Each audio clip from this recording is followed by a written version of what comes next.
காயினுக்கு கிடைத்த தண்டனைகள். வேதாகமத்தில் ஆதாமின் குமாரனாகிய காயின் தன் சொந்த சகோதரனான ஆபேலை கொலை செய்வதற்காக கிடைத்த தண்டனைகளை படிப்போம்.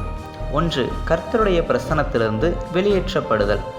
காயின் கர்த்தருடைய பிரசன்னத்திலிருந்து வெளியேற்றப்பட்டு பூமியின் அலைய வேண்டிய கட்டாயம் ஏற்பட்டது. 2. குடும்பத்திலிருந்து பிரிக்கப்படுதல்.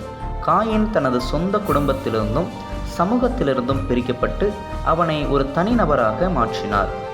3. வளத்தை இழப்பது. காயினுக்கு இந்த பூமியின் நிலம் சபிக்கப்பட்டு அவன் நிலத்தில் பயிரிடும்போது அது கடினமாகியது. 4. அடையாளம். ஆபேலின் கொலைக்கு பழிவாங்க தேடுபவர்களிடமிருந்து காயினை பாதுகாக்க கடவுள் அவன் மீது ஒரு அடையாளத்தை வைத்தார். 5. 7 மடங்கு பழிவாங்குதல். காயினை யாராவது கொன்றால் அவர்கள் 7 மடங்கு பழிவாங்கலை அனுபவிப்பார்கள் என்று கர்த்தர் சொல்லியிருந்தார்.